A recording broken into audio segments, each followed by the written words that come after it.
Assalamualaikum warahmatullahi wabarakatuh. Hai semuanya, perkenalkan nama saya Anissa Triwulansari dengan NIM 0554578848 dari Prodi Pendidikan Agama Islam mahasiswa semester 2 dari Universitas Terbuka.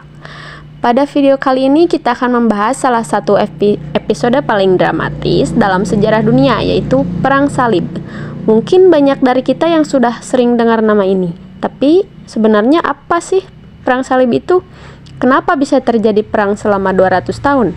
Dan dampak apa saja yang ditinggalkannya hingga sekarang? Nah, di video kali ini kita akan kupas tuntas semuanya. Mulai dari pemicu, tokoh-tokoh legendaris seperti Richard the Lionheart dan Salahuddin al-Ayyubi, hingga bagaimana perang ini justru menjadi jembatan yang menghubungkan dua peradaban besar. Yang pertama yaitu konflik 200 tahun yang mengubah dunia. Perang Salib adalah serangkaian perang agama antara tentara Kristen Eropa dan Muslim di Timur Tengah yang berlangsung dari abad ke-11 hingga ke-13. Tujuan utamanya adalah merebut kota Yerusalem yang dianggap suci oleh kedua agama. Jadi, yang dimaksud dengan Perang Salib itu bukan cuma satu perang, tapi serangkaian konflik militer yang berlangsung selama hampir 200 tahun. Bayangkan, dari abad ke-11 sampai ke-13, tentara dari Eropa berusaha merebut Yerusalem dan daerah sekitarnya yang mereka sebut Tanah Suci dari kekuasaan Muslim. Intinya, ini adalah perebutan kota yang sangat simbolis bagi kedua agama. Oke. Next, yang kedua ada pemicu Perang Salib. Konflik ini dipicu oleh Paus Urban II pada tahun 1095. Dia menyerukan pada ksatria Eropa untuk merebut Yerusalem dari kekuasaan Muslim dan menjanjikan pengampunan dosa. Di sisi lain, dunia Islam saat itu sedang terpecah belah dan lemah, membuatnya rentan diserang. Nah, jadi ceritanya pemicu utamanya adalah seruan dari pemimpin tertinggi gereja Katolik, yaitu Paus Urban II di tahun 1095.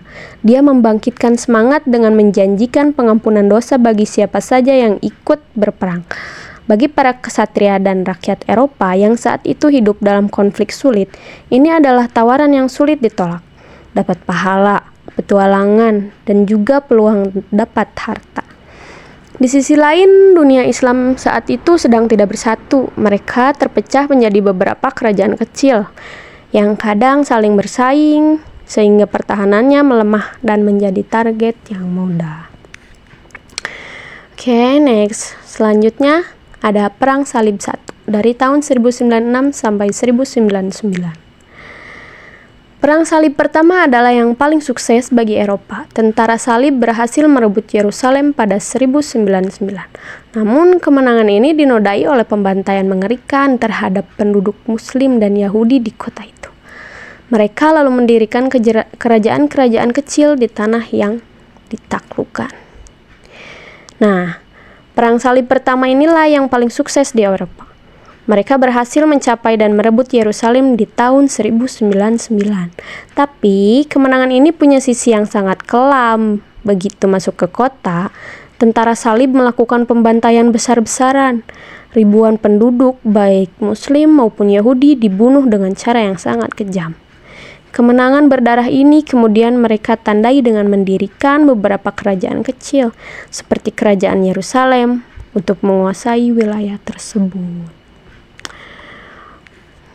Terus di sini ada tokoh kunci Perang Salib. Di sini ada tokoh Islam, yaitu Salahuddin al-Ayyubi. Salahuddin adalah pemimpin Muslim yang jenius dan bersahaja. Dia berhasil mempersatukan pasukan Muslim dan merebut kembali Yerusalem pada tahun 1187. Ia dikenang karena sifat kesatria dan belas kasihannya, bahkan kepada musuhnya.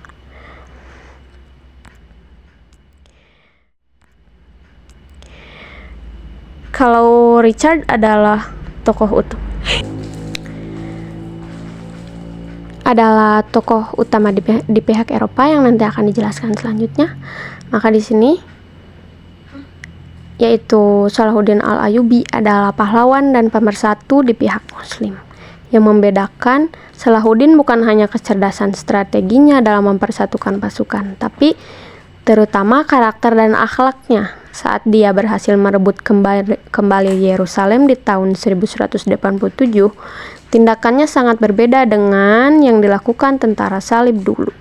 Dia melarang pembantaian, menjamin keamanan penduduk Kristen, dan menunjukkan sifat satria yang membuatnya dihormati bahkan oleh musuhnya. Dan di sini ada tokoh Kristennya yang tadi saya sebutkan, yaitu Richard, Raja Inggris. Dia adalah pemimpin paling terkenal dari pihak salib. Dia adalah panglima perang yang pemberani dan memimpin perang salib ketiga. Kisahnya paling dikenal karena duel sengitnya dengan pemimpin Muslim Salahuddin. Kalau Richard adalah tokoh utama di pihak Eropa, maka Salahuddin adalah pahlawan pemersatu di pihak Muslim. Dari banyak pemimpin perang salib, Raja Richard I dari Inggris ini mungkin yang paling ikonik. Dia dijuluki si hati singa karena keberaniannya di medan perang. Dia adalah ahli strategi dan prajurit yang tangguh. Namun, kisahnya justru paling dikenang bukan karena kemenangan mutlak, tapi karena duel rasa saling hormatnya dengan lawan besarnya, yaitu Salahuddin. Ini menunjukkan bahwa di tengah kekacauan perang, ada juga sisi kesatria yang muncul. Selanjutnya ada Perang Salib III dari tahun 1189 sampai 1192. Duel legenda perang ini adalah babak pertarungan langsung antara Richard dan Salahuddin. Pertempuran sengit terjadi, tapi tidak ada yang menang mutlak. Akhirnya mereka setuju untuk berdamai. Umat Kristen diperbolehkan berziarah ke Yerusalem dengan aman, tapi kota itu tetap di bawah kekuasaan Muslim. Pada perang salib ketiga ini, seperti adegan puncak di film, ini adalah babak di mana dua legenda, Richard dan Salahuddin, akhirnya bertemu langsung di medan pertempuran. Pertarungan mereka sengit dan alot, penuh dengan manuver strategis dari kedua belah pihak. Namun pada akhirnya tidak ada yang benar-benar menang secara mutlak. Mereka akhirnya berdamai dengan kesepakatan bahwa Yerusalem tetap di bawah kendali Muslim. Tetapi para peziarah Kristen dijamin keamanannya untuk berkunjung. Ini adalah contoh langka di mana perang berakhir dengan perjanjian, bukan dengan penghancuran total. Selanjutnya ada berakhirnya Perang Salib. Semangat Perang Salib mulai pudar. Perang Salib keempat malah berakhir dengan tragedi memalukan. Tentara salib menjarah dan menghancurkan kota Kristen sendiri, Konstantinopel, pada 1204. Episode Perang Salib benar-benar berakhir ketika benteng terakhir mereka, Acre, jatuh pada 1291. Semangat Perang Salib lama-lama memudar dan motivasi aslinya semakin terkikis. Buktinya dalam Perang Salib keempat yang terjadi pada tahun 1204, terjadi hal yang sangat ironis dan memalukan. Alih-alih merebut Yerusalem, tentara salib justru berbalik menyerang dan menjarah kota Kristen sendiri, yaitu Konstantinopel, ibu kota Kekaisaran Bizantium. Peristiwa ini membuka mata banyak orang bahwa ambisi politik dan harta sudah mengalahkan tujuan agama. Akhir dari seluruh episode Perang Salib ditandai dengan jatuhnya benteng terakhir mereka, Acre, pada tahun 1291, yang menandai berakhirnya kekuatan Eropa di Tanah Suci. Sekarang ada dampak dari Perang Salib. Meski berdarah-darah, Perang Salib justru membuka Eropa pada kemajuan peradaban Islam.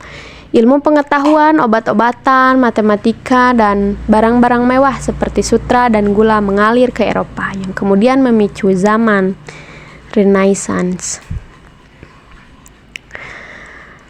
Nah, ini bagian yang menarik. Meskipun Perang Salib adalah konflik yang penuh kekerasan, ternyata ada dampak positif yang tidak terduga. Kontak selama perang ini justru membuka mata bangsa Eropa. Mereka yang tadinya terisolasi akhirnya mengenal kemajuan peradaban Islam dalam bidang ilmu pengetahuan seperti matematika, astronomi, kedokteran, dan filsafat.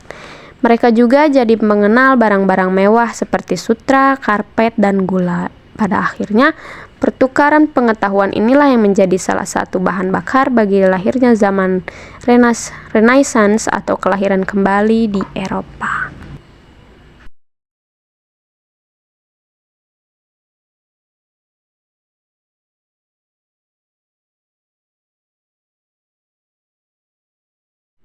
Jadi, perang salib adalah konflik yang sangat kompleks meski dimotivasi oleh agama.